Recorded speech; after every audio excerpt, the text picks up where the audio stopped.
Right, so we've now got new crank in the engine. And guess what? We took the advice and we're going to do it properly this time. We've got the plastic gauge. So we have got all the crank bolted in, torqued all down.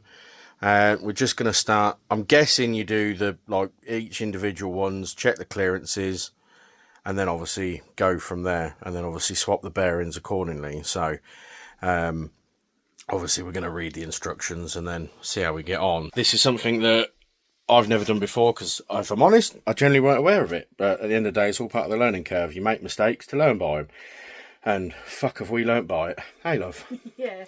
So, but yeah, shout out to Kieran at Scanifab for saving our asses for a new crank. Much appreciated, bruv. And it won't obviously go unnoticed because, you know, I'm sure I'll pay for it with another turbo kit down the line.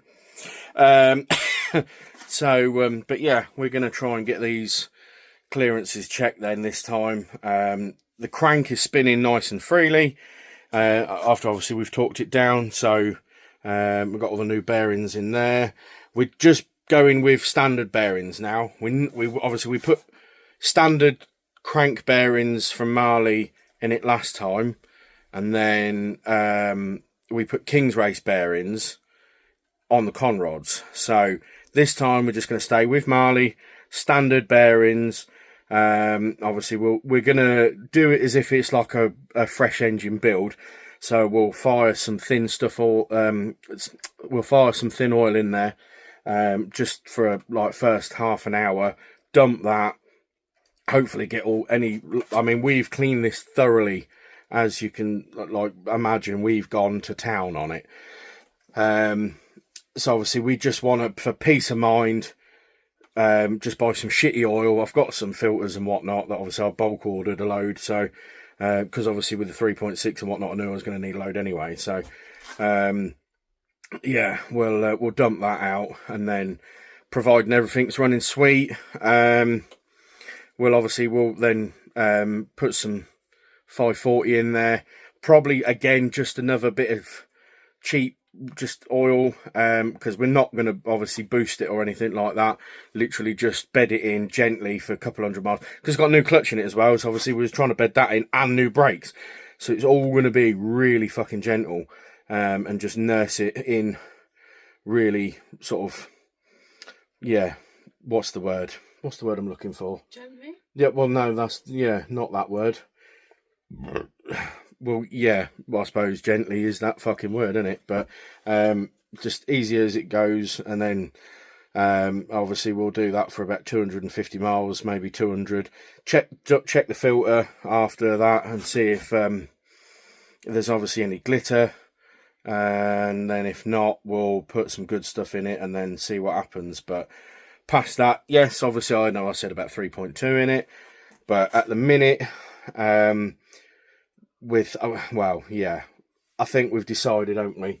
If this one goes again, we'll get Nick to Griffin's Engines to build it, because, you know, yeah, and then we'll go 3.2, and then we'll go enlarged as well. So we'll go 89.5mm pistons, and then get Nick to what's the word? Yeah,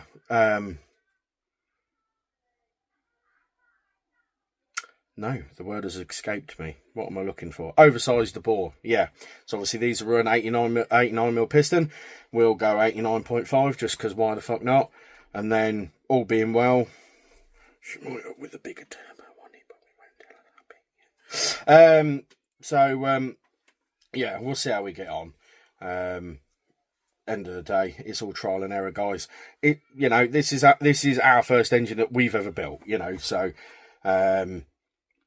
you know, it was bound to have issues, probably, but at the end of the day, it's only a piece of metal. So, you know, yeah, if it breaks, just fix it, don't you? So, but touch wood, the other car that I haven't yet shown you all, which bit different to the Vectras. Like I said, it's of Asian descent, so if you've been following the channel for a little while, then yeah, I've given you a few hints. But I'm sure if you've got me on fucking Instagram or TikTok, you've probably fucking seen it anyway. But I've just not put it on YouTube yet, so stalls making funny noises. So yeah, that's behaving herself at the minute. So I've been enjoying driving that. So that's been nice to have that on the road and actually working as she should be.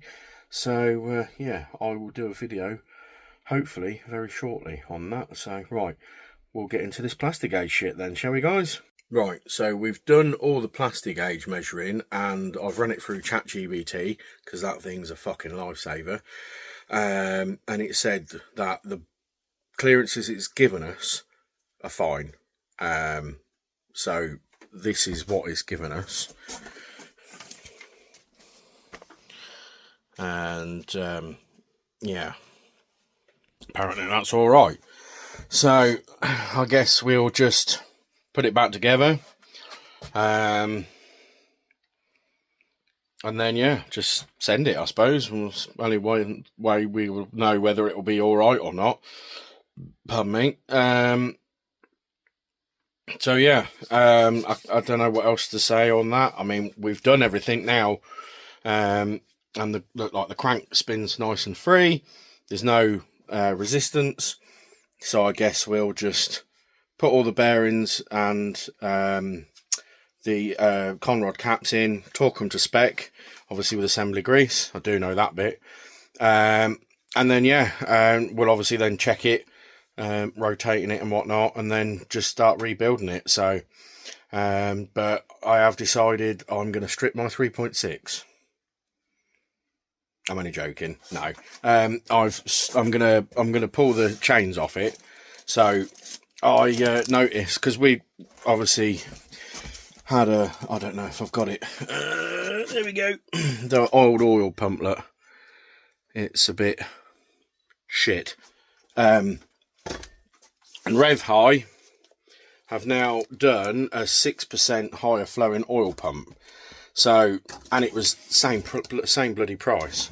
So I've decided that rather than, yeah, because obviously, well, so I bought one from Rev High, when obviously me and Nick built it, at which Rev High did say that it was a higher flowing one, but this one's black. So, and this is Revlube on it, look. But I put a Mellin 353 one on mine, on the 3.6, which is exactly the same. But Rev High claimed that apparently it was slightly higher flowing. Whether that's true or not, then I don't know. Obviously, I don't know how to measure an oil pump. Might be another call for my friend ChatGPT. So, but obviously, like, I thought, well, for the same price as, you know, I think might have been bit dearer, but from Rev High, it was near enough. I think it was about $5 difference. So I said to the wife, well, look, I'd like to put a bigger oil pump in mine, because obviously the 3.6, which is sat there, obviously we're going to be asking for quite a lot from it. So I'd rather take the chance and whip the chains off, and then obviously take the timing case off to then put that oil pump on, so then she can have my one. At least that way then it's sort of kind of a win-win. She's got an oil pump and then I've got that one. So, you know, hopefully that'll be up to the job. So we'll see. I'm still umming and ahhing about what oil to run in it, to be fair. I did buy, as you can see, some of the driven stuff, 550 fully synthetic, but I don't know whether it'll go to 1060 or not.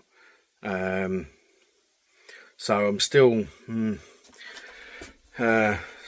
to make the decision. So if you have any recommendations, by all means, You know, I have gone for that's got King's Race bearings in it as well, but it's got the extra oil clearance ones in it, so obviously you can run a thicker film of oil between obviously the bearings and the crank, and that one's been dynamically balanced as well for obviously the titanium rods.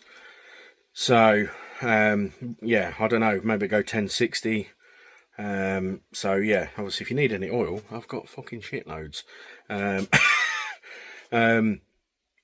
But yeah, we'll have to just see what happens. But yeah, so I'm quite happy to get this back assembled then, and then yeah, we'll hopefully have it fully assembled and maybe ready to drop in tomorrow, but we'll see. But I mean, it's nearly 1 o'clock in the morning, and yeah, I think I need to go to fucking bed. But obviously that's why I've got the shed, you see, because I've got light, and then yeah, makes life a bit easier. So, but we'll see. So yeah, we'll keep you up to date and let you know how we get on, and yeah, we'll obviously keep yous.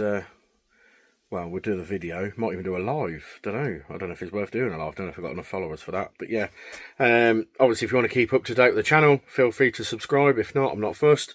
Any help and advice is greatly appreciated, and obviously we do appreciate you guys that obviously you've said about the plastic gauge in the first place. It's obviously been a massive help.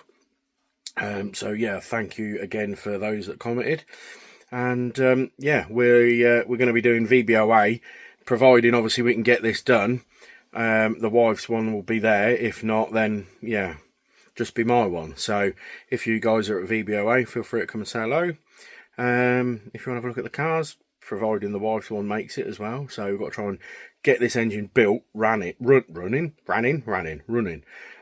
then MOT'd. So we've got 2 weeks. Fingers crossed. We'll yeah, we'll see what happens. But yeah. But yeah, if you're VBOA, come say hello. So, and I'll see you there. I'll see you soon, guys. Thank you.